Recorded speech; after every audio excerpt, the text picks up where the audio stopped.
The Church of the Good Shepherd, CGS Philippines, is a vision-driven church committed to manifest and apply the G12 core values.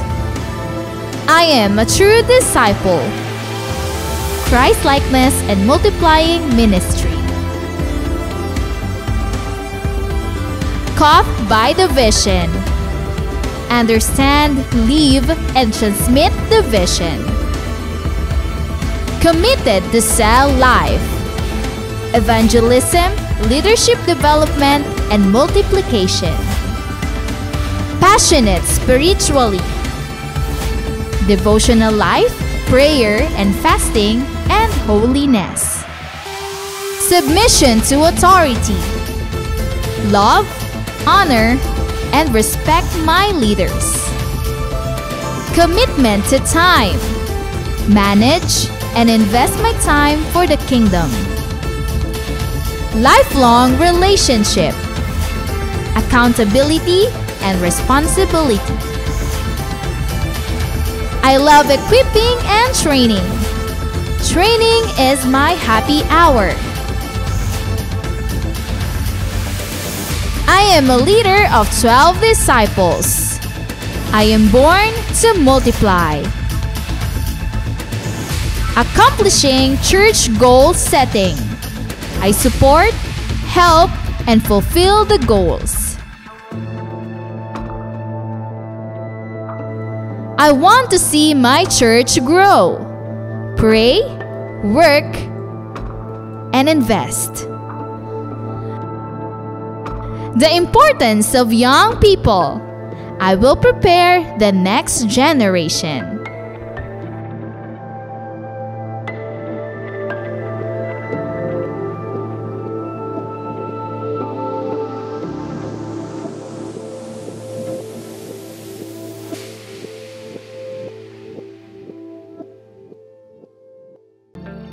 We are the Church of the Good Shepherd. We are inviting you to click like, share this video, and be engaged as we share God's vision to our online community. Disciples, be present and engage in our online classes. Live class every Sunday at 3 p.m., School of Leaders 1 every Sunday at 4 p.m., School of Leaders 2 every Sunday at 5 p.m., and School of Leaders 3 every Thursday at 7 p.m. There is power when we pray. Be part in our daily prayer at home every 5 o'clock in the morning and 6 o'clock in the evening. Leaders, stay tuned to our online leaders meeting together with our beloved Pastor Rami Henares Jr. every Tuesday at 7 p.m. Let's be involved and enjoy our journey in the Lord and His vision. Thank you and God bless.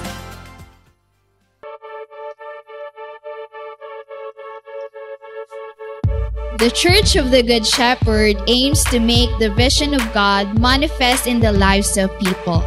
People come not just to hear the Word of God, but at the same time train them as a disciple of the Lord Jesus Christ.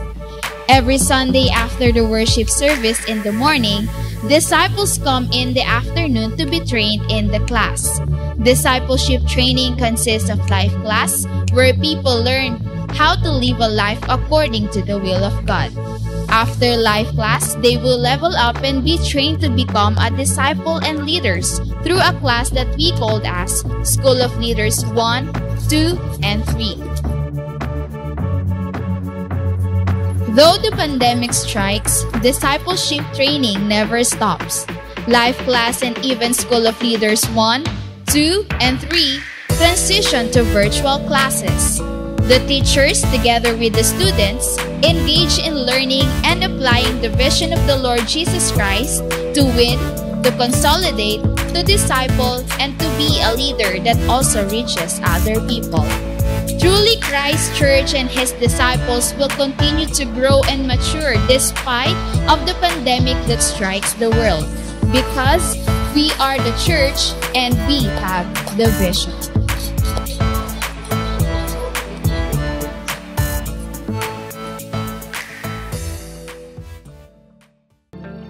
We are the Church of the Good Shepherd. We are inviting you to click like, share this video, and be engaged as we share God's vision to our online community.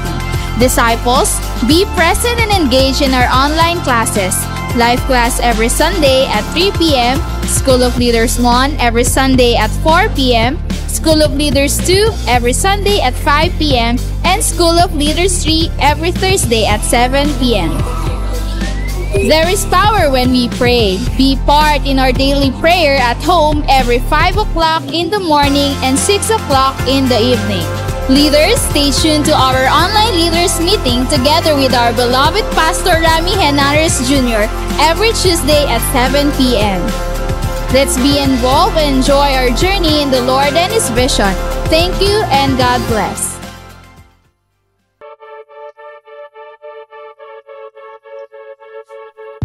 The Church of the Good Shepherd aims to make the vision of God manifest in the lives of people. People come not just to hear the Word of God, but at the same time train them as a disciple of the Lord Jesus Christ. Every Sunday after the worship service in the morning, disciples come in the afternoon to be trained in the class.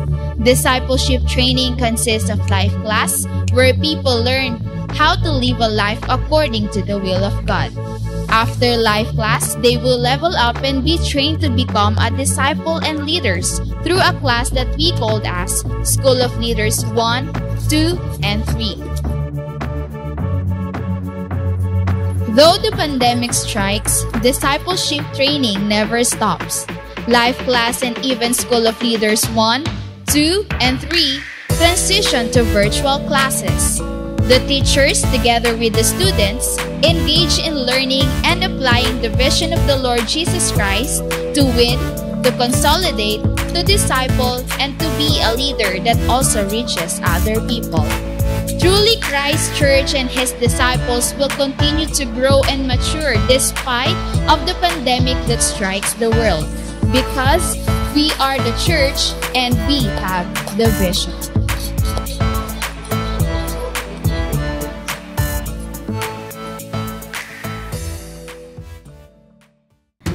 The Church of the Good Shepherd, CGS Philippines, is a vision-driven church committed to manifest and apply the G12 core values.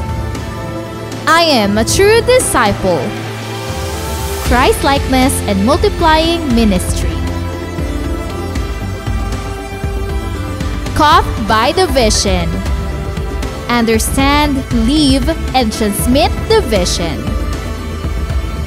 Committed to cell life, evangelism, leadership development, and multiplication.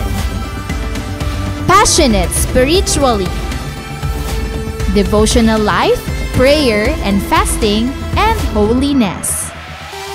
Submission to authority, love, honor, and respect my leaders.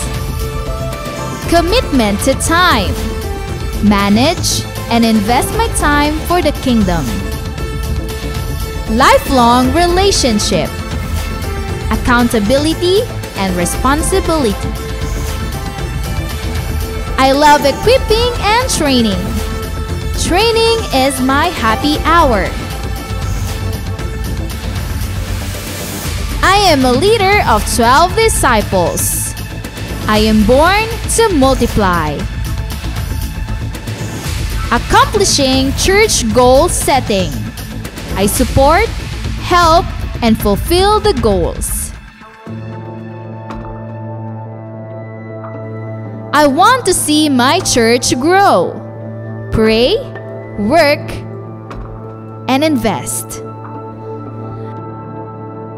The importance of young people. I will prepare the next generation.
Magandang umaga muli sa ating lahat and welcome sa ating morning simbahay.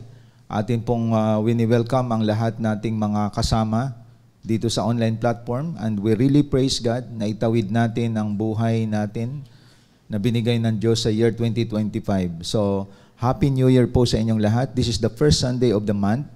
At tayo po ay natutuwa, nagpupuri, nagpapasalamat sa Diyos sa kanyang kabutihan for the last year. And again, welcome sa lahat nating mga disciples, mga disciplers, mga pastors, mga leaders, mga cell group members natin, lahat ng invites, lahat ng mga nasa abroad ay kasama natin dito ngayon. At lahat ng nasa Luzon, Visayas at Mindanao na patuloy na minamahal ang ating Diyos na buhay. At kasama natin sa iba't ibang sulok ng mundo ay ating wini-welcome sa ating pagsimula sa bungad ng taong ito ay nasimulan natin ang lahat sa ating Diyos na buhay. Kaya sa oras na ito mga kapatid, sama-sama tayong manalangin sa ating pagsimula. Let us pray. Dakilang Diyos na makapangyarihan sa lahat, pinupuri ka namin pinasalamatan. Salamat o Diyos sa paglingap mo sa amin sa nakalipas na taon. At isang panibagong journey ito sa year 2025 and we believe, O God, na may maganda kang plano at layunin sa buhay namin.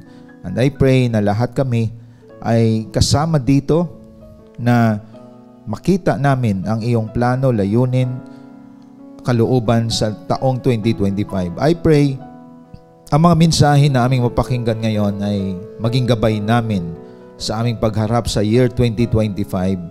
At isa rin ito, Panginoon, sa paalala mo sa aming lahat.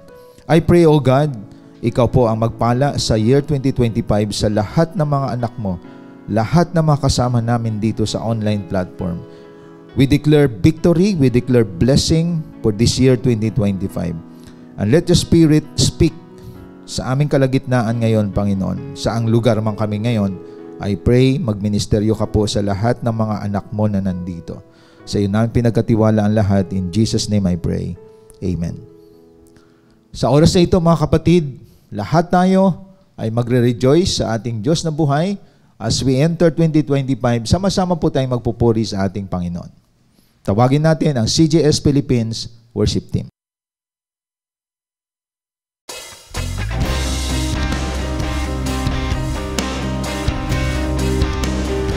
Speak through us today, Lord.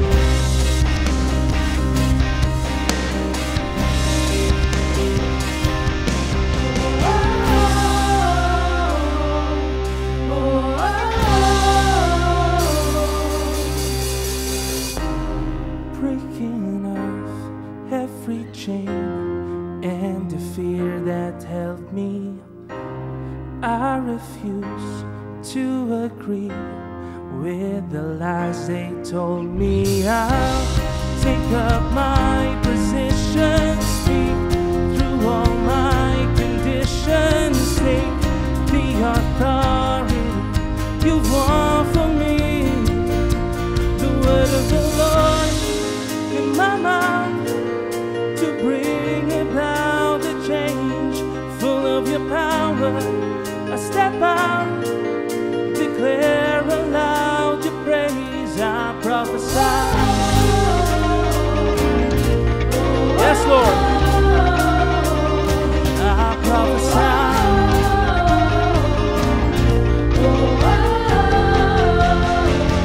I prophesy.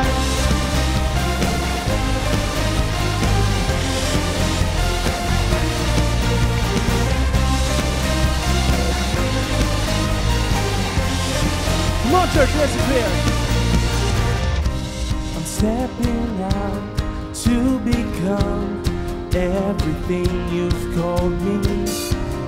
I believe in your word and your spirit in me. I'll take up my position, speak through all my conditions, take the authority you've won for me. Word of the Lord in my mouth to bring about the change, full of your power. I step out, declare aloud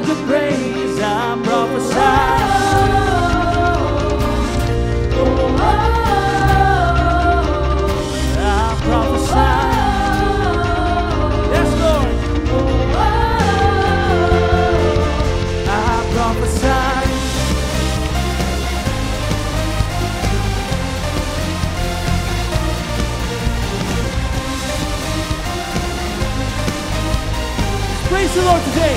Come on. I praise you like I never known defeat. I praise you every second you redeem. I praise you, your power rests on me.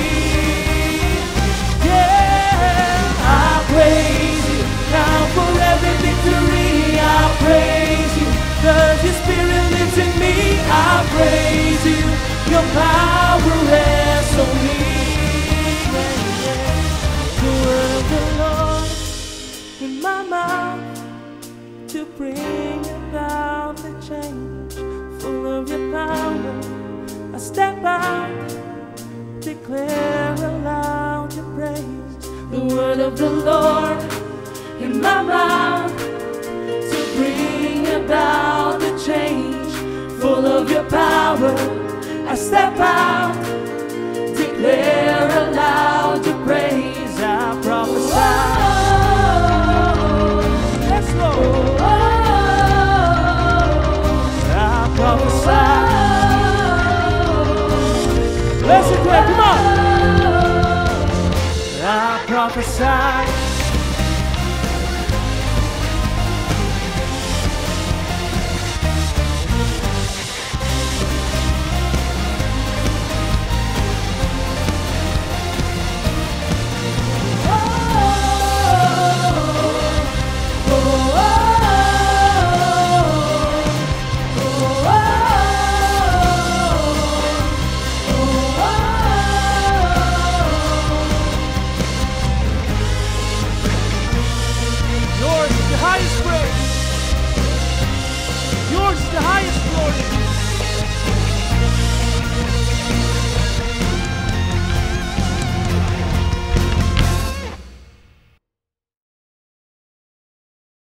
Salamat sa mga mensahe na ating narinig sa ating CGS Philippines worship team at ang ating mga ballpen, ang ating mga notebook at ang ating mga Bible ay ihanda po natin sa oras na ito.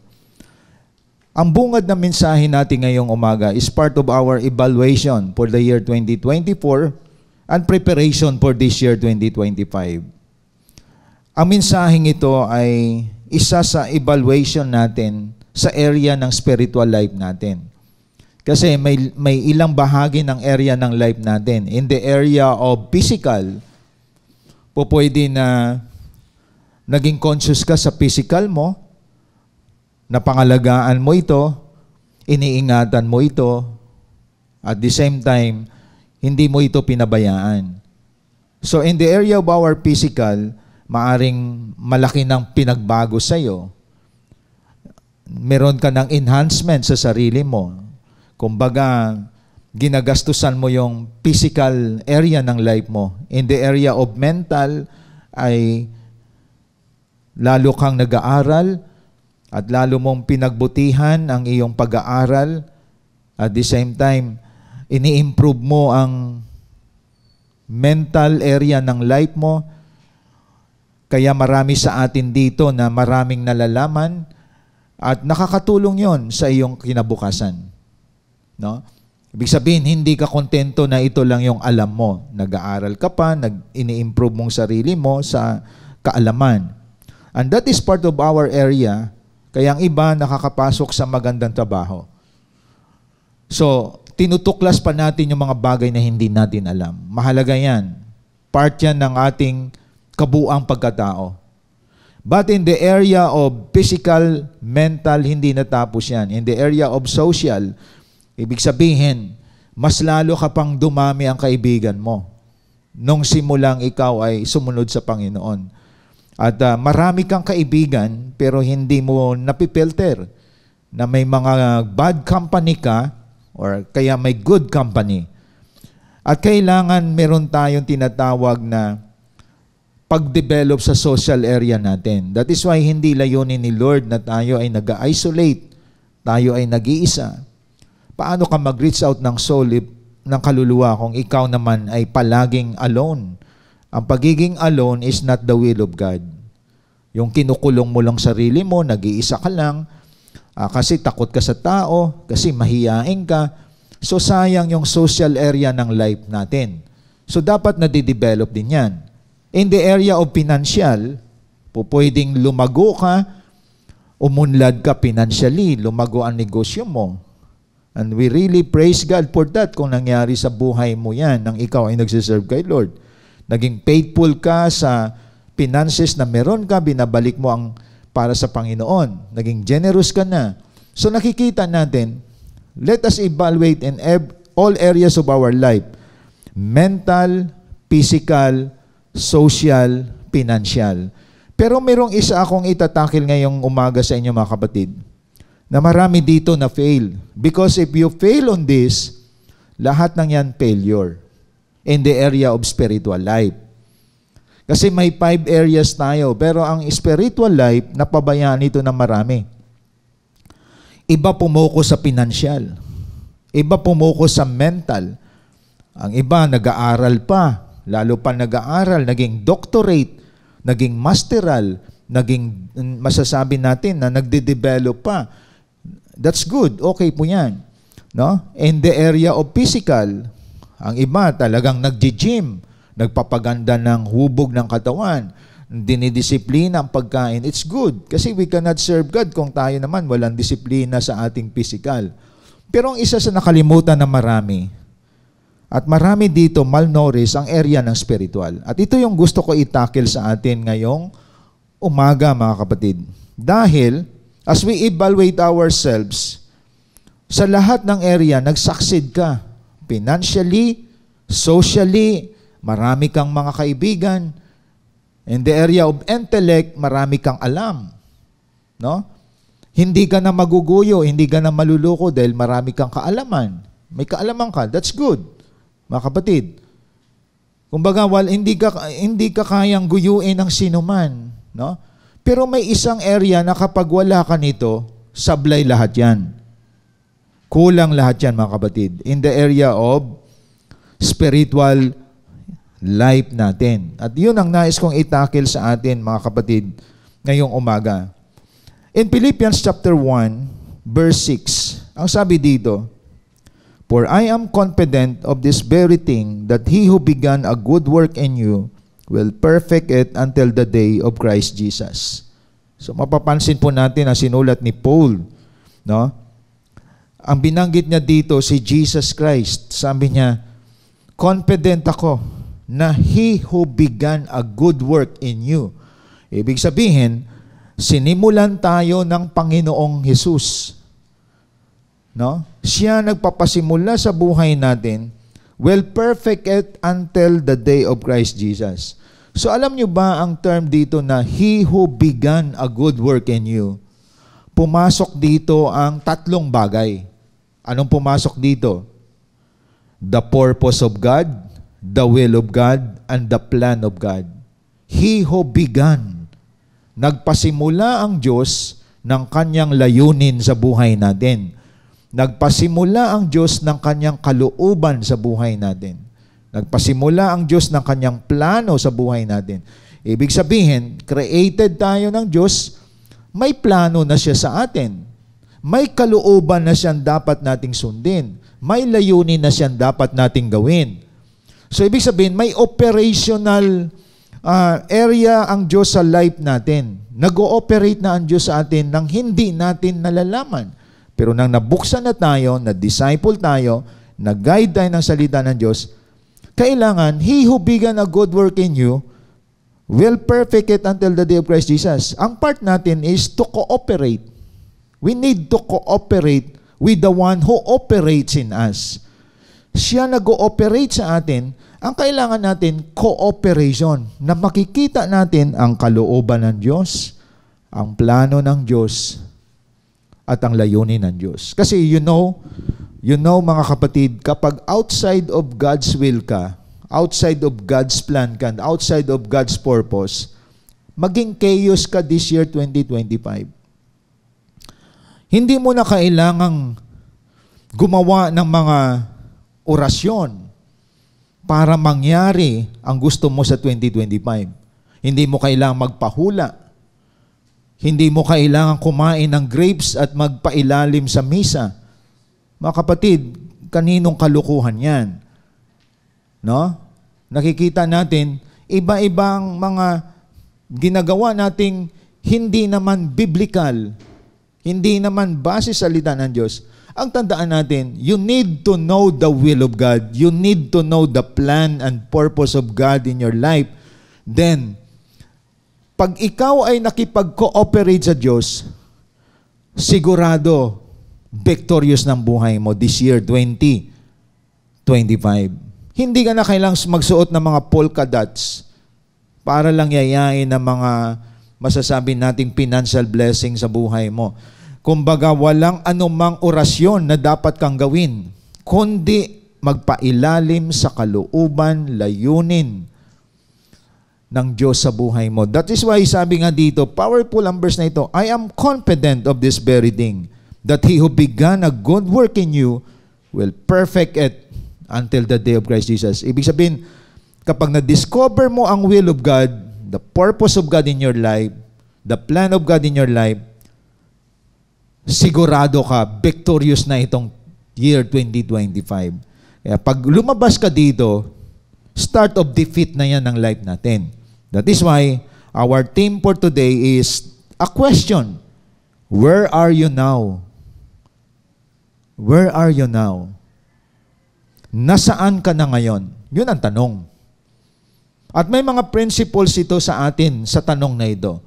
Kasi dapat ma-evaluate tayo, saan na ba ako ngayon? Sa area ng spiritual life ko.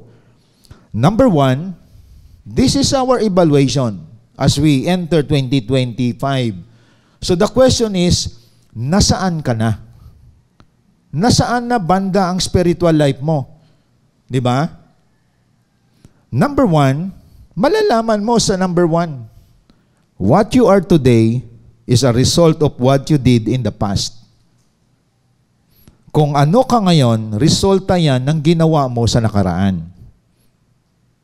So pag nakita mo sarili mo ngayon, what am I today is the result of what I did in the past. Like for example, sa nakalipas na taon, nagiging attendee ka. Sa nakalipas na taon, inaalagaan ka. Sa nakalipas na taon, inaalalayan ka. Sa nakalipas na mga taon, ginaguide ka. Pero ngayon, ikaw na ang nagaguide, ikaw na ang umaalalay, ikaw na ang nag-i-encourage ng iba. Dati ikaw ang ini-encourage. So, ibig sabihin, that is the result of what you did in the past.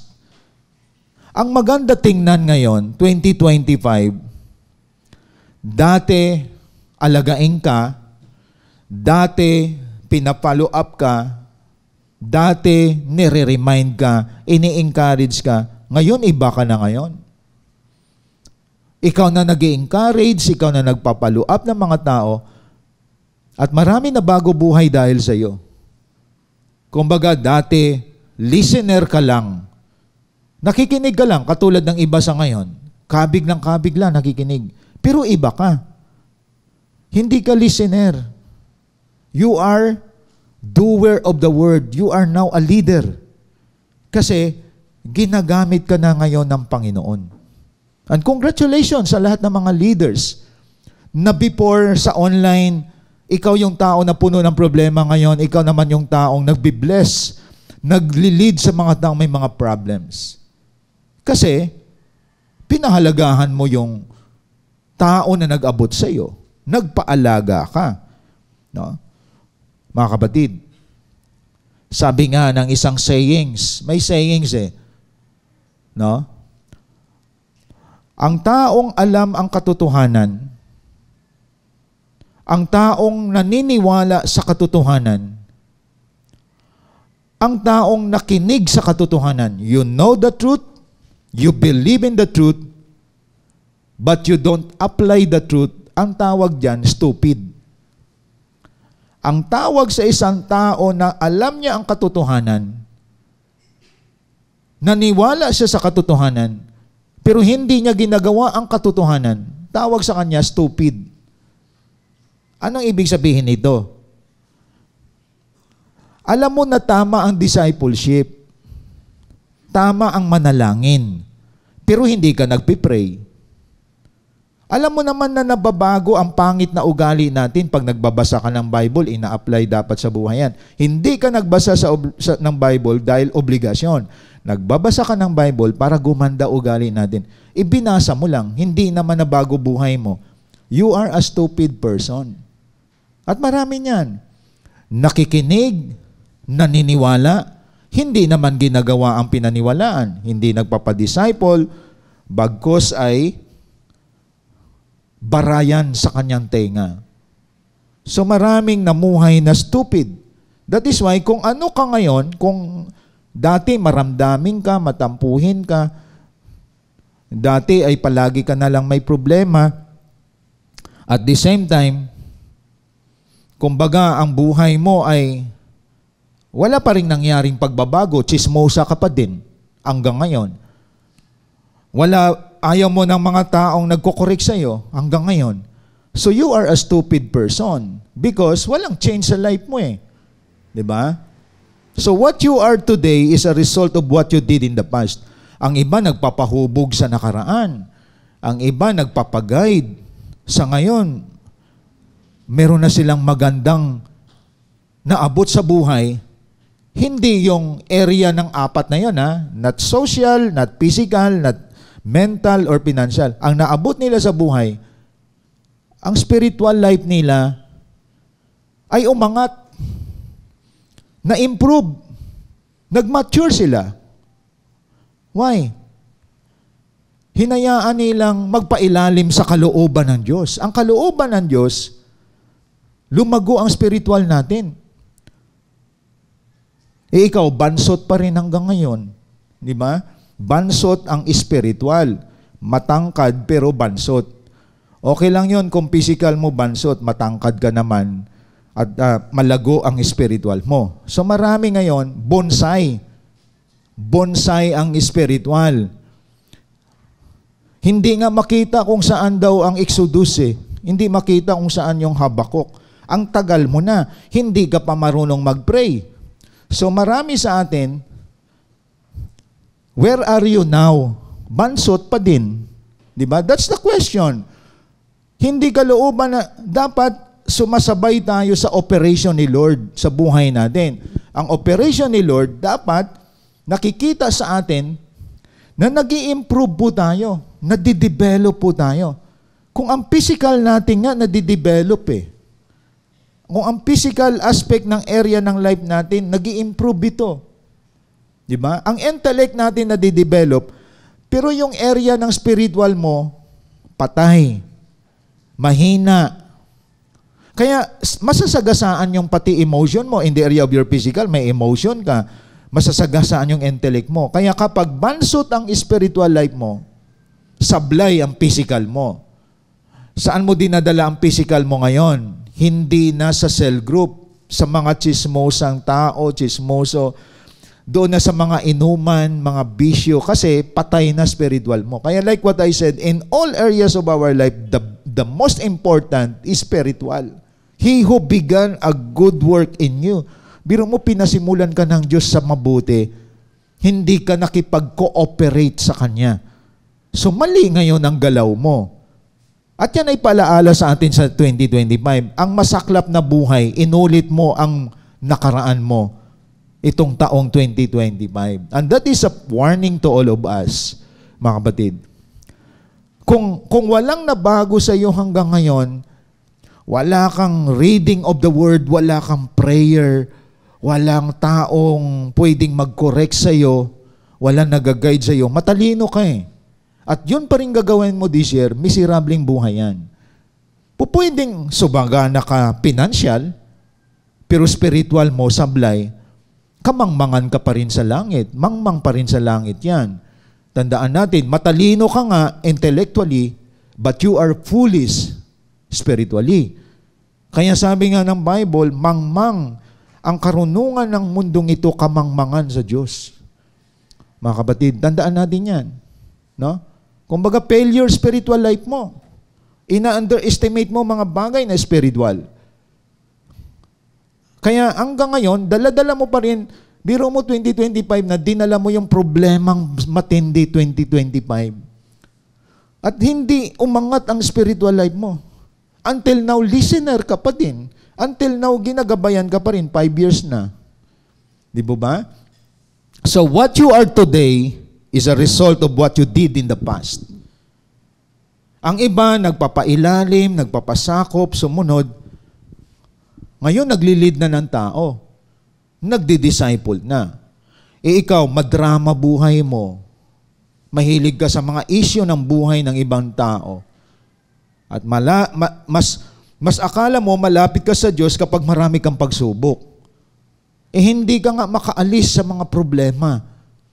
So, makikita, defeated ang life mo 2024 at uulitin mo yan hanggang ngayon kung hindi ka magbigay ng pagpahalaga sa spiritual life mo. Dapat, value your leader, value your mentor, value your prayer, your daily devotion. Wala nang ipapalit yan. Walang maire-replace yan.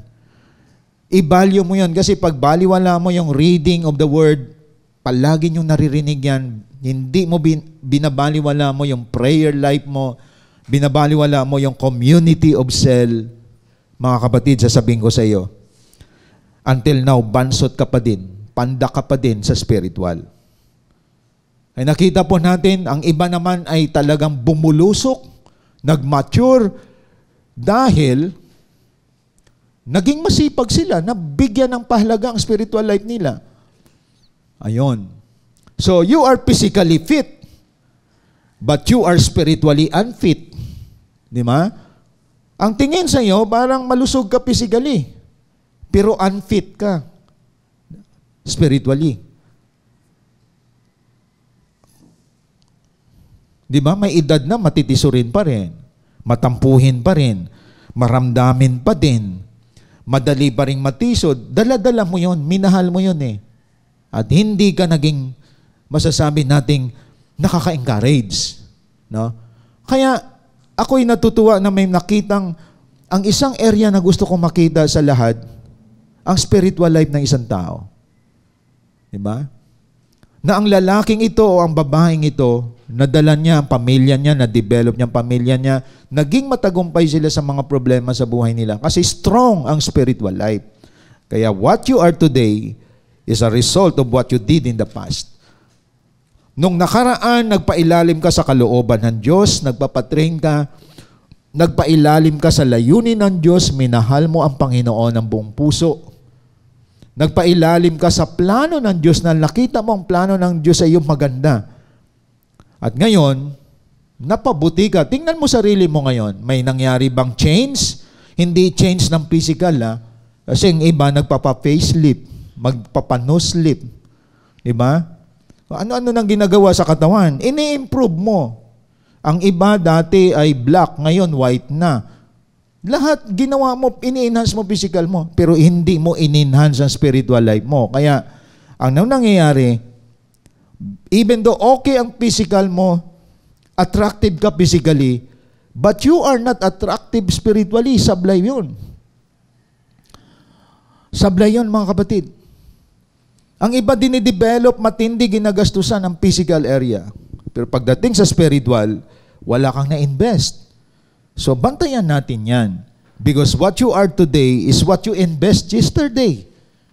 Di po ba? At marami dyan, tandaan natin na 5 area ng buhay ng tao niyan. No? Physical, mental, social, financial. Yun lang yung 4, bagsak yan kung walang pang-5. Ang pang-5, spiritual. Kapag yung spiritual mo ay nag-i-improve, dala na niyang 4 na yan. Dala niyang 4 na yan, mga kapatid. Kaya ito, pinapakita sa atin ngayon dito, kahit anong kahayod mo financially, bagsak spiritual mo, hindi mo alam paano mag-manage ang finances, bagsak ka pa din. Kaya ang mangyayari sa iyo, ang sahod mo hindi pa lumapat sa kamay mo last year, hindi ka pa rin bayad sa pagkakautang. Kasi bagsak spiritual life mo eh. Kaya encourage all of you today, as we enter 2025, enhance your spiritual life. Develop your spiritual life. Improve your spiritual life. Kasi makikita mo, ay, Do you not know that your body is the temple of God? Makikita mo, alagaan ko palang katawan ko kasi templo ng Diyos yun. Kasi nakita mo spiritual life mo. So, ang iba, kulang na lang sumuka ng dugo sa katrabaho. Di ba? Wala pa rin nangyayari. Bagsak spiritual eh. Nakita niyo mga kapatid? Iba nagkakasakit na lang sa kahahanap buhay. Pero hindi pa rin sila masaya. Bagsak spiritual life eh. Yun ang nakalimutan ng marami. No? Wala ang kalooban ng Diyos niyan kapag sira ang spiritual life natin. Second, your attitude either elevates you to a higher level or keeps you stuck on a plateau level. Papansin ninyo mga kapatid, ibig sabihin, where are you now? Saan ka na? Ang iyong asal, ang iyong ugali, pwedeng iangat ka nito sa higher level o kaya manatili ka lamang sa plateau level. Na-stuck ka sa plateau level. Alam niyo ba ang plateau? Parang ganito lang siya. No? Steady ka lang. Kumbaga, nasa maintenance mode, that is plateau level. No? Pag sinabing plateau level, walang nangyaring nag-improve sa spiritual life mo. Pag sinabing plateau level, walang pag-angat sa buhay mo spiritually. No? Hindi ka nagpapatrain, hindi ka nagpapadisciple, hindi ka nag-undergo ng tinatawag nating leadership. Plateau level yan. Kaya nga marami sa atin ay nag-i-evacuate kapag gusto ng sila, pag may stage na nagagamitin ng Lord, nag-i-evacuate na. Nagle-left na. Why? Kasi mas pinili niyang plateau level. At sa plateau level na yan, mga kapatid, walang pag-angat yan at walang tagumpay. That is comfort zone. Comfort zone natin yon mga kapatid. So, like what I said, tandaan natin, kalooban ng Diyos na tayo ay nagle-level up. Kalooban ng Diyos na tayo ay umaangat. Hindi nakapark. Karamihan sa atin nakapark eh. Kumbaga sa sasakyan, kabago-bago mong sasakyan, nakapark lang. Maraming ganyan. Yun ang dilema ng mga churches ngayon. Marami na bautismuhan, marami nakakilala sa Lord. Na bautismuhan, nakakilala sa Lord, nakapark lang. Ano ibig sabihin kung nakapark? Gusto lang nilang nakinig, gusto lang nila nagpe-fellowship, gusto lang nila kumanta, gusto lang nila sumayaw. Nakapark yun. At pumapalakpak si Satanas yan. Ayaw nila mag-reach out ng kaluluwa, ayaw nila na magpa-disciple, ayaw nilang gamitin. At ang iba, palipat-lipat na lang ng church. Pero ang CGS Philippines, pinupus ang lahat kapag binago ka, gamitin ka dapat ng Diyos. Na dapat nag-elevate ka, and that is attitude. Alam nyo ba bakit kailangan ginagamit tayo ng Lord? Kasi pag hindi ka ginagamit ng Diyos, mabubulok ang kaalaman mo. Saan mo ginagamit? Ang dami mo ng alam dito, naririnig na mensahe. Saan mo gagamitin yung naririnig mo? Mabubulok yan. So, kaya tayo ginagamit, kaya tayo dapat mag-elevate para tayo ay dapat hindi mabulok, hindi masira, mga kapatid. Kaya nga binigyan tayo ng Lord ng kaalaman, binigyan tayo ng Lord ng tinatawag, meron tayong movement para itong ating physical na to gumagalaw, gumagana utak natin at nagagamit tayo. Pero kapag ikaw ay puro lang pakikinig, that is not healthy. For so many years nakikinig ka lang pero hindi mo ginagawa ang pinapakinggan mo. Kaya mabubulok ang kaalaman mo, and time will come, mga kapatid, mapaparalyze ka. Di ba? Mapaparalyze ang spiritual life mo. So, marami ka ng alam pero hindi mo ginagawa. Stupidity yan tawag. Di po ba? At walang nabagong buhay ng ibang tao dahil receive ka lang ng receive, pero wala ka pang naakay ni isang kaluluwa. Wala ka pang na-disciple. Wala kang na-develop. And that is not the goal of CGS Philippines. Kaya kapag hindi ka fitted sa CGS Philippines, you seek another church. Paghanap ka doon ng church, ayun, gusto mo lang sumasayaw, gusto mo lang may fellowship, may kantahan. At pagkatapos, gusto mo lang mga outing, biro mo 2025 na ganun ka pa din. And that is attitude problem. Attitude yan, mga kapatid.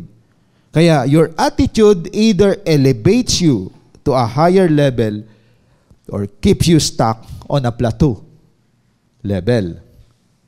Kita niyo po? Kaya, ang hirap ng buhay na nasa maintenance mode. Nakatambay ka lang, nakatunganga ka lang, pero hindi ka naging useful in the kingdom of God. Kaya walang nakikitang development, walang nakikitang improvement sa buhay mo in the area of spiritual. Yung emotion mo hindi na nag-grow. Kasi listen to this.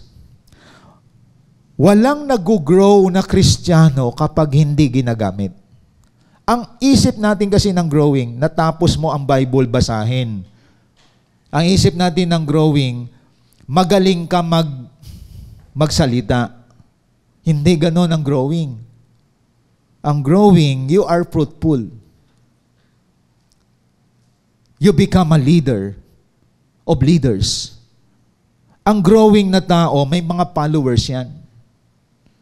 Ayon. Kumbaga, that is our spiritual nature. Hindi growing na ikaw ay nakatunganga lang pag Sunday sa church.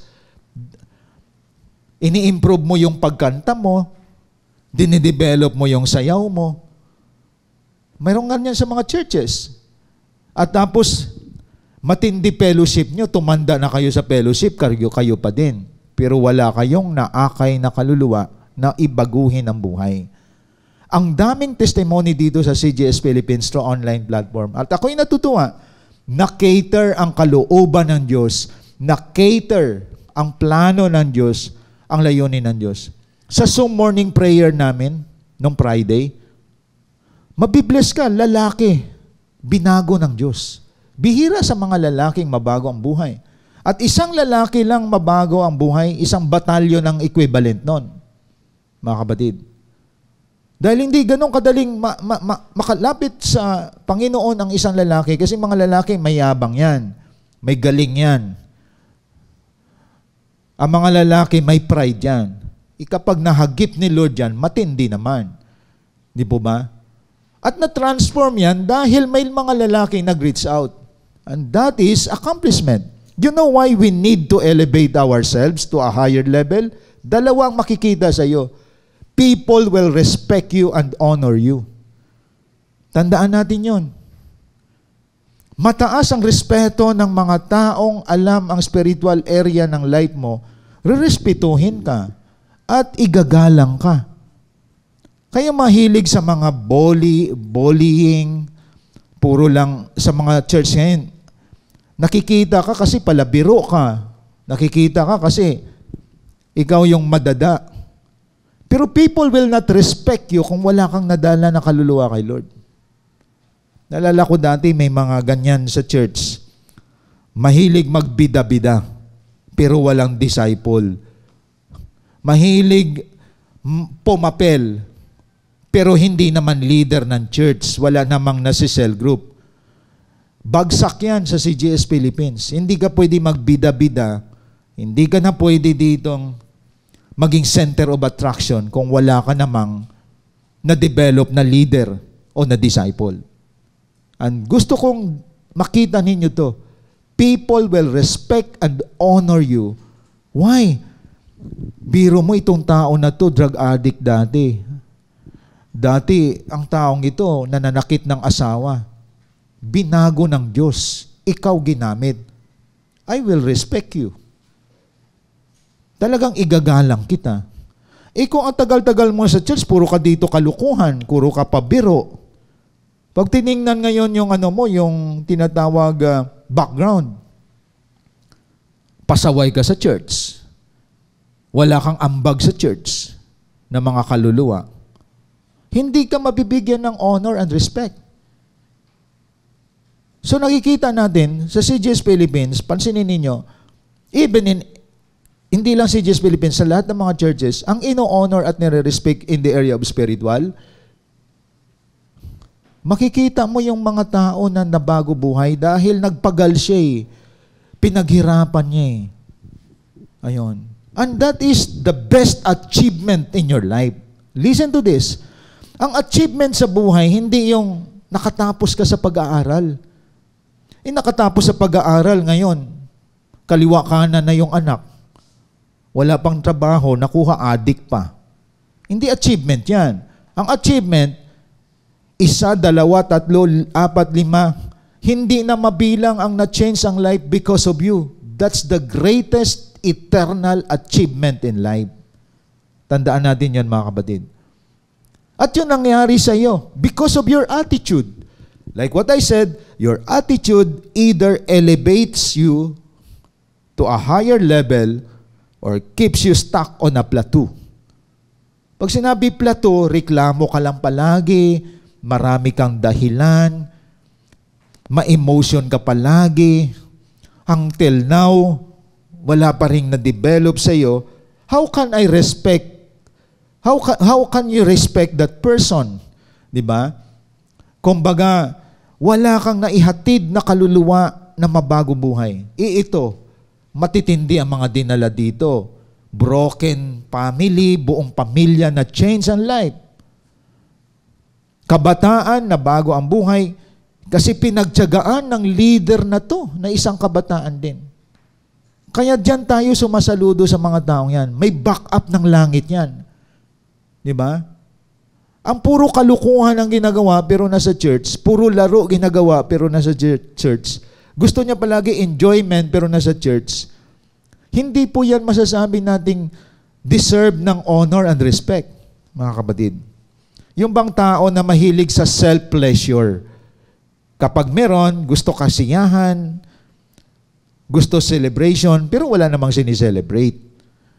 Ayan. Kaya tandaan natin, it is very important. Your attitude either elevates you to a higher level or keeps you stuck on a plateau level. Kaya kapag nasa higher level ka, ginagawa mo yung plan, purpose, and will of God. At mangyayari yung verse 6 sa iyo, I am confident of this very thing, that He who began a good work in you, you will perfect it until the day of Christ Jesus. At ganun si Paul. Nang na-convert siya, namulat siya, tuloy-tuloy na siya mag-reach out ng tao. That's the plan of God. Kasi interconnected yung plan ng Lord tsaka yung purpose. Kaya ka nagre-reach out ng tao, mahal mo ang mga tao. Ayun. And that is the will of God in winning souls and making disciples. Kalooban ng Diyos yun. Ikaw, anong pinag-abalahan mo? Pinag-abalahan mo, labas sa kalooban ng Diyos. Ayun. Yung sinasabi ko dito na naniniwala ka sa wrong information kasi wala kang ginagawa eh. Kaya like what I said, pag hindi kayo ginagamit ng Diyos, madali kang maniwala sa mga maling tao. Mapaniwalaan mo maling tao, pero yung mga tamang tao, hindi ka naniniwala.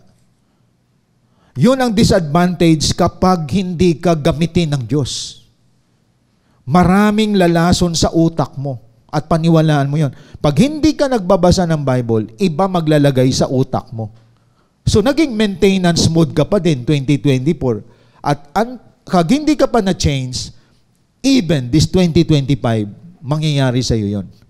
Tandaan nyo, yung mga ginagamit ng Diyos, yung mga nag-elevate, wala na silang time makinig sa mga toxic people. Because urgent time na ngayon. Urgent time na ngayon. Malapit na dumating ang Lord. Chismosa ka pa din. Naninira ka pa din ng kapwa mo. Di po ba? So, yun ang problem ngayon sa mga churches na hindi ginagamit. At minsan, wala ka nang naisip siraan, pati Diyos sinisiraan mo na din. Biro mo yun, tapos ka na sa pastor, Diyos naman ang sinisiraan mo. Kita nyo mga kapatid? Hanggang naging cult, sa kulto ka na naniniwala. Kasi hindi ka na-elevate eh, maintenance mode. Biro mo, sabihin mo, ang Diyos naman hindi sumasagot ng prayer, nagtatampo na ako dyan eh. Biro mo, nagtaya ako ng loto, hindi ako nanalo. Oh. Biro mo yung lahat ng kalukuhan mo, sa Diyos mo talaga pinapasa sa Kanya. Tapos hindi naman nakikinig ang Diyos ng prayer eh. Delikadong statement yan. Why? Bakit? You don't allow yourself to elevate because of your wrong attitude. Kaya ang question ko ngayon sa ating team, where are you now? Ang iba ay umaangat na, lumilipad na. Ikaw pagapang ka pa din. Why? That is your choice. Ang iba, sumasakay na sa Panginoon. Ikaw naka-steady lang dyan.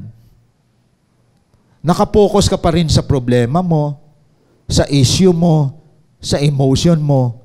Mga kapatid, miserableng buhay yan.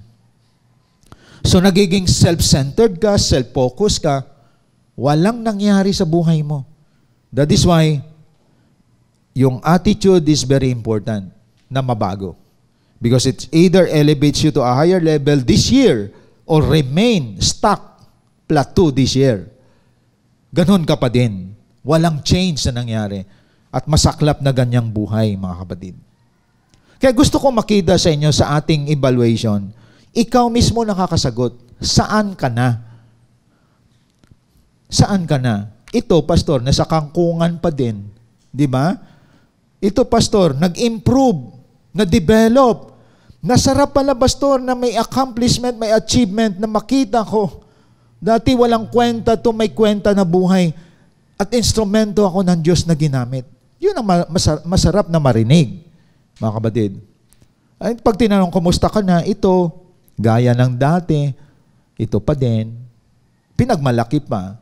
And that is not the plan, the will, and purpose of God in our life. Ang plano ng Diyos sa atin, to a higher level, ang plano ng Diyos sa atin is to soar high. Plano ng Lord sa atin, mag-elevate tayo to another level. Hindi plano ng Diyos sa atin na plateau mode tayo. Plateau level tayo. Na paulit-ulit lang ang buhay mo na walang nangyaring productivity and fruitfulness. The third, where are you now? The third principle, the choices you make will lead you into either a person of blessing or a burden. So mahalaga yung word na choices. Ano man ang pinili mo, magli-lead sa iyo sa pagiging person of blessing or a burden. That's important, mga kapatid. Napakahalaga niyan. Ibig sabihin, kapag naibigay mo ang oras mo sa ibang tao, naging cell group leader ka, nag-win ka at nag-consolidate, you will able to create more leaders. You are a blessing. Listen to this. You are a blessing. Nakapag-create ka ng leader dahil yung na-consolidate mo, dinala mo sa process, then at the same time, na-develop siya, nag-multiply siya, ikaw mismo, choice mong na ginawa yon, you are a blessing. Pero, kung until now, kapag kausapin ka, palagi pa rin ang iyong binubungad mga problema sa buhay. Ang palagi mo pa rin binubungad yung mga burden mo sa buhay, mga bigat mo sa buhay, for so many years na alam mong Kristiyano ka, that's not a blessing. You are already a burden. Tandaan natin yon, mga kapatid. Now, para maintindihan nyo ito, meron tayong ibibigay na example. Kasi nature ito sa buhay natin. Katulad ng mga hayop. Ang pusa, kapag nanganak yan, kuting tawag natin. Pag ang aso, nanganak yan, tuta tawag natin. Tama? Pero alam nyo ba na ang tuta at kuting, protected yan ng nanay. Ang kuting, protected yan ng nanay. Protected yan ng tuta ng aso. Pero tandaan natin, may stage yan. Stage of protection. May stage din ng weaning. Pag sinabi weaning, W-E-N-A-N-I-N-G, or weaned. Di ba? W-E-A-N. Ibig sabihin sa Tagalog, may stage na inaawat na sila. At nature yan sa mga hayop. Inaawat yan.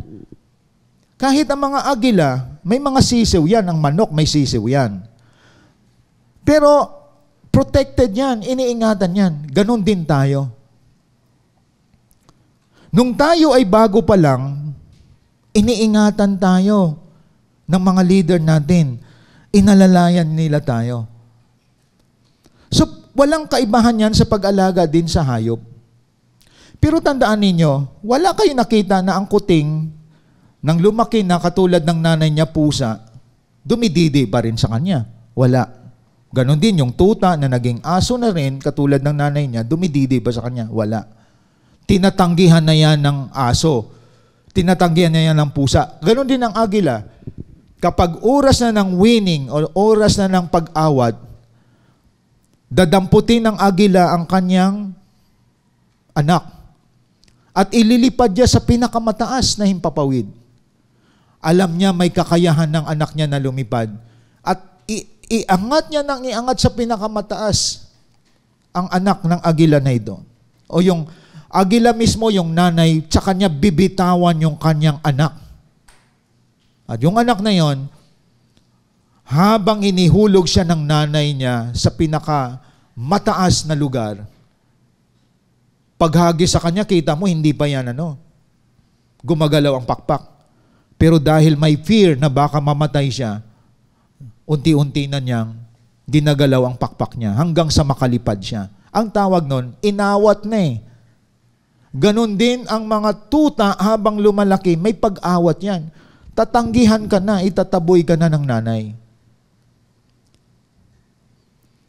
Sa mga hayop, mga kapatid, may deadline. Ang nagbabiolate nito, mga churches. 5 years, 10 years na sa church, dumididi pa rin sa church. Tanggap pa rin ang turo.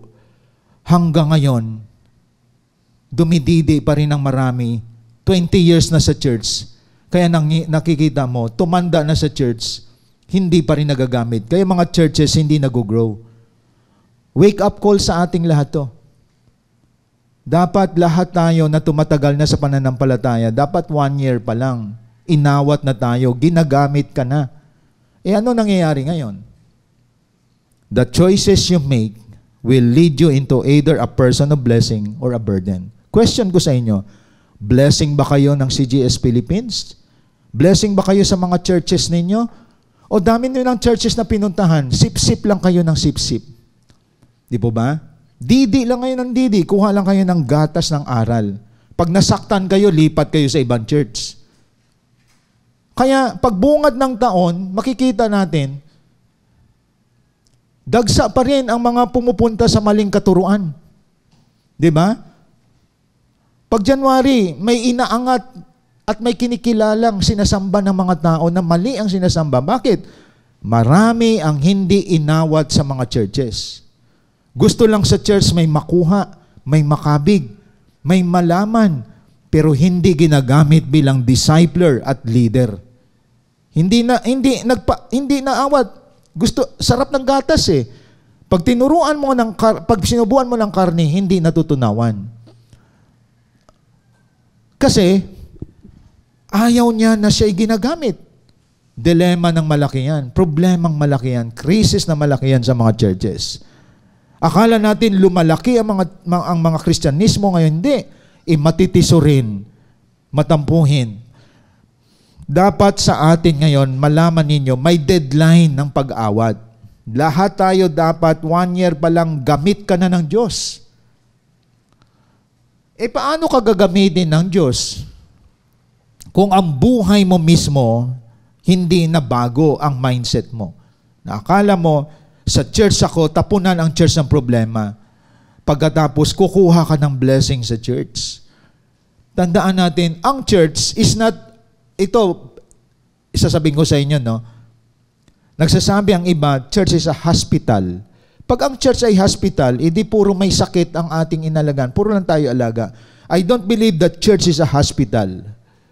Ang iba naman, church is a church, a counseling institution. Hindi rin counseling institution ng church. Ang church hindi rin siya hospital. I don't believe na ang church ay hospital. Di ba, pastor, yung mga sugatan, atin yang inaalagaan? Totoo. Pero hindi abang buhay na sugatan yan. Gagaling din yan. So ano ang church? A church is a factory of disciples and leaders. Alam nyo, kapag ganun mindset natin, kahit ng mga pastor, nagpuproduce tayo ng mga disciples and leaders, mabilis ang pagbabago ng buong bansa, ng buong mundo. I believe church is a factory of leaders and disciples. Kapag nakikita to sa church natin, pag dumadami ang leaders, lumalaki din ang ating pamilya. Lumalaki din ang mga churches. Ang tingin kasi natin, ang church ay a hospital, kaya maraming tao sugatan, madrama, ma-issue ang buhay. Kumusta ka na sis? Ito, in pain pa din, iniwanan. Ang sakit-sakit. 5 years na yan. No? Kumusta ka sis? Ito, sugatan pa din. So, biro mo yan mga kapatid, magagamit na sana itong klase ng mga tao. Kumusta ka sis? Ito, hindi ako makarecover. Hindi pa rin ako makapagpatawad. Kasi, pinapampers ng mga churches. Dapat ang church ng lahat ng churches na totoo ang tinuturo. Ang churches natin dapat lahat, unbeliever, paglabas, leader. Yun ang factory of leaders. Nang pumasok sa church, alagain. Paglabas ng church, nag-aalaga na ng marami. And that is a blessing. That is not a burden. Ang dami ngayon sa church, pabigat ang marami. Hindi naging pagpapala. Kapag kenorik mo yan, pag dinala mo na, o kapatid, binibless ka na ni Lord, pinagpapala ka na ng Lord, magpala ka naman ng iba. O ngayon, nag-mature ka na, ikaw naman ang mag-alaga sa iba. Dalhin nyo sa physical, damulag lahat ng anak mo. May 40 years old, 50 years old, ikaw lang mag-isa nagkumakayod, mamamatay ka as parents. Kaya maraming pastor, may nagkwento nga sa akin, sabi niya sa Amerika, maraming pastor daw nagpapakamatay. Paano hindi magpapakamatay ang pastor? Tapunan mo lahat ng problema. Ang pastor, tapunan lahat ng mga toxic. Hindi nag-develop ng leadership and discipleship. Nakita niyo mga kapatid, kagagawan din minsan niya ng system, wrong system. Di po ba? Dapat, ang church ay healthy siya kasi nagpuproduce siya, it is a factory of leaders and disciples. Kaya dapat makita natin, hindi tayo dapat burden. Dapat tayo ay blessing ng church, mga kapatid. Kaya bilang mga Kristiyano, awat na. Stop na. It's time for you this year to be a leader of leaders. It's time for you this year to be a discipler. No? Kalalaki mong tao, alagain ka pa din. Nilagay ka na sa level up, pababa naman ang gusto mo. Diba? May ganyan, may primary na ganyan, may 144 na ganyan. Diba? Dapat mga primary, hindi primary problem. Primary solution kayo dapat. 144, ganun din, 1728. Dapat nakikita sa atin, iba level ng maturity mo. Because of the choice you make, it will lead you into a person of blessing or a burden.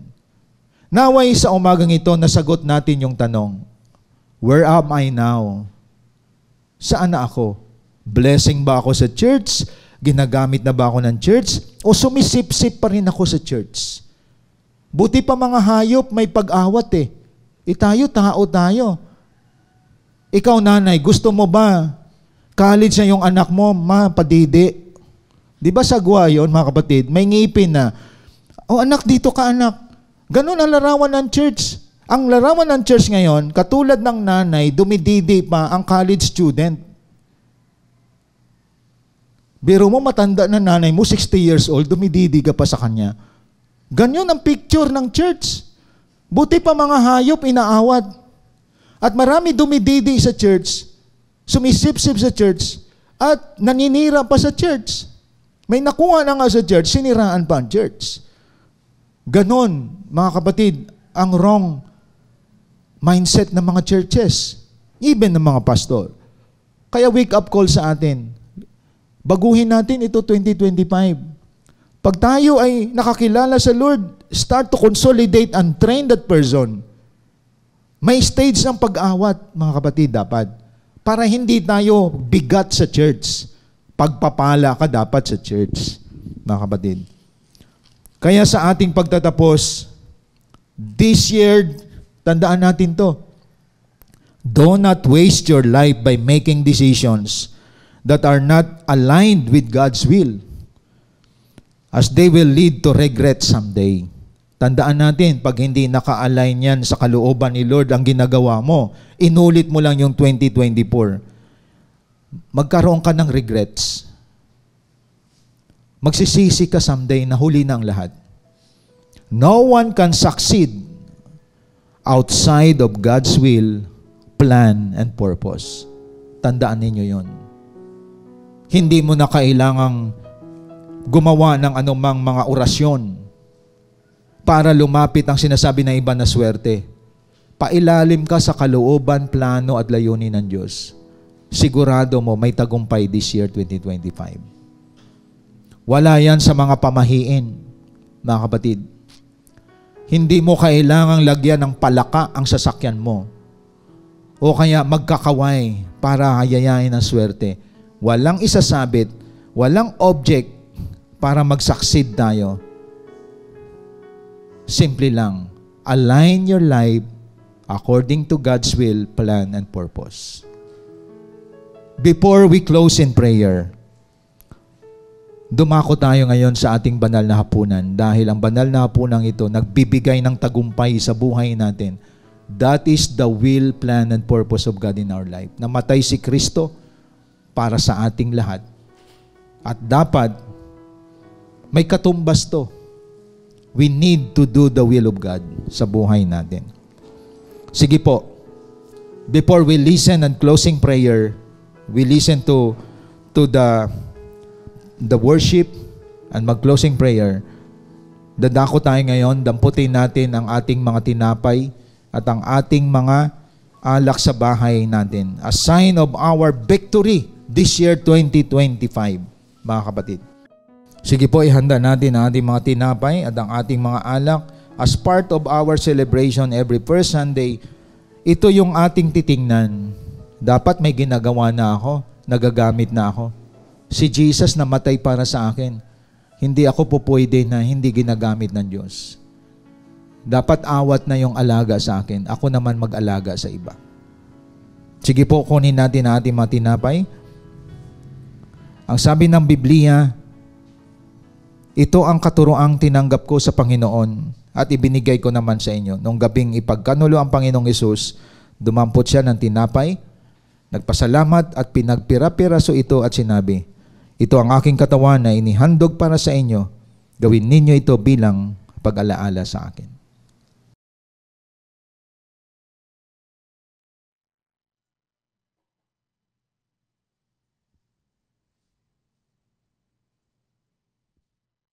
Matapos maghapunan, dumampot din siya ng saro at sinabi, ang sarong ito ay bagong tipan ng Diyos na pinagtibay ng aking dugo.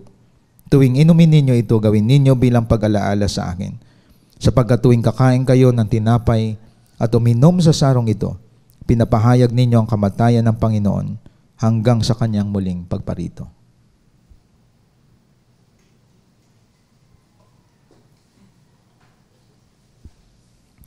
Purihin ang Panginoon. Before we close in prayer, damhin natin ang mga awiting ito. Sabayan po natin, mga kapatid, ang dadalhin ng CGS Philippines worship team.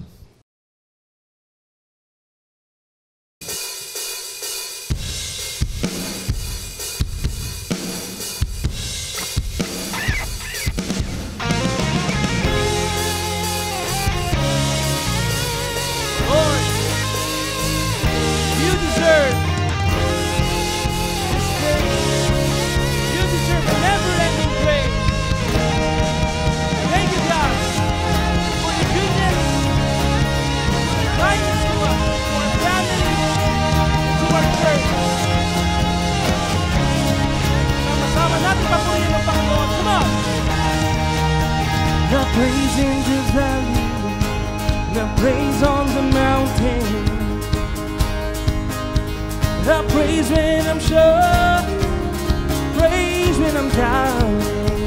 Yes, Lord. I praise when outnumbered, and I praise when surrounded. 'Cause praise is the water my enemies drown. As long as I'm breathing, I got a reason to praise the Lord, oh my soul. Praise the Lord, oh my soul. I praise when I feel it, and I praise when I don't. I praise 'cause I know you're still in control. My praise is a weapon, oh, it's more than a sound. And my praise is the shout that brings Jericho down. All together. As long as I'm breathing, I got a reason to praise the Lord, oh my soul. Praise the Lord, oh my soul. I won't be quiet, my God is alive. How could I keep it inside? Praise the Lord. Praise the Lord, oh my soul. We will praise you because you are God. You are the King of Kings and the Lord of Lords. Come on, church. I praise 'cause you're sovereign, praise 'cause you reign, praise 'cause you rose and defeated the grave. I praise 'cause you're faithful, praise 'cause you're true, praise 'cause there's nobody greater than you. Come on. I praise 'cause you're sovereign, praise 'cause you reign, praise 'cause you rose and defeated the grave. I praise 'cause you're faithful, praise 'cause you're true, praise 'cause there's nobody greater than you. Praise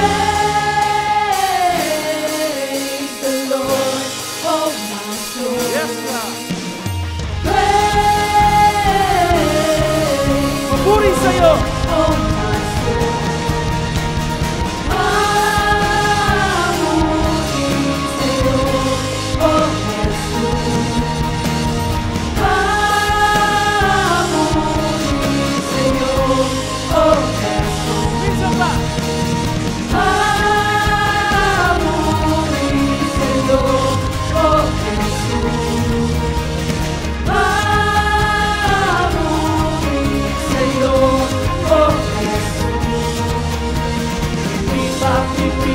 Pagawin sa'yo, pagkat ang Diyos ko ay buhay. Hindi mapipigil, pagawin sa'yo, pagkat ang Diyos ko ay hindi mapipigil. Hindi mapipigil, pagawin sa'yo, pagkat ang Diyos ko ay papuri sa'yo. Papuri sa'yo, oh Jesus.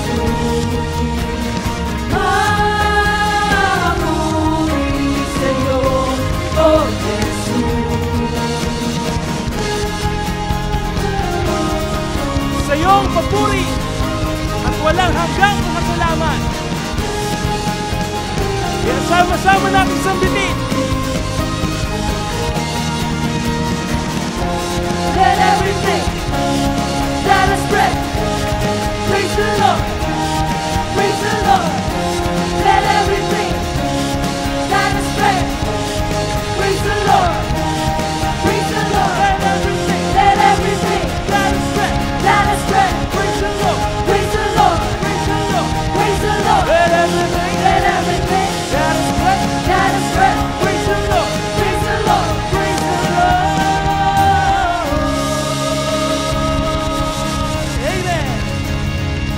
Salamat, Panginoon. Maraming na pagkagawin sa amin sa taong ito. Hallelujah.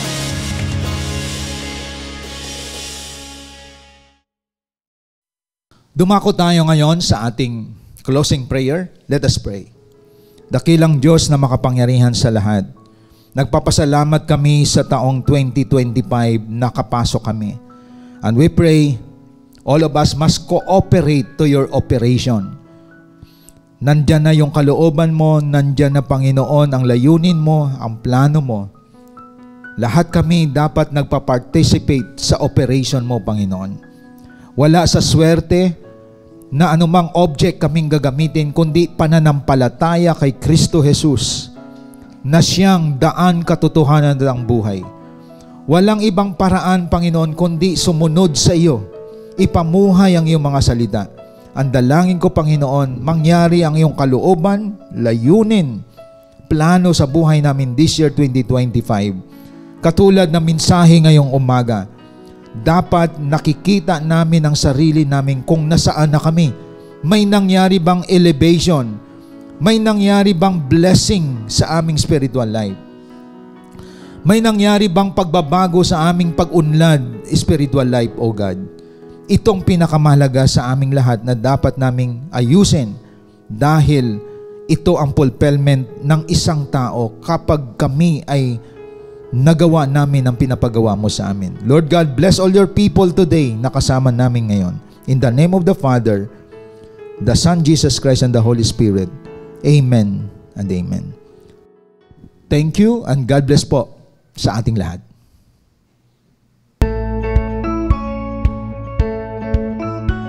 Hope you've been blessed by the message of God today as we continue to extend our calling in loving God and loving people even in online, and keep you more updated to our journey in God's vision. Connect to us wherever you are. Like our Facebook page, follow us on our Instagram account,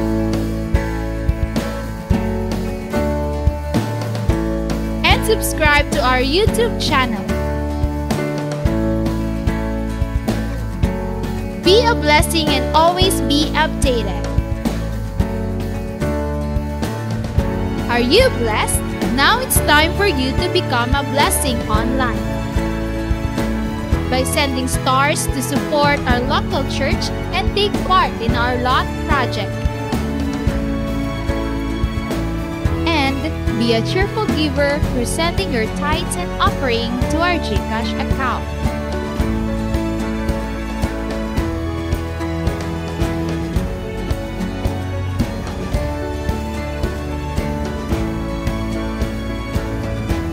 See you on our next online worship.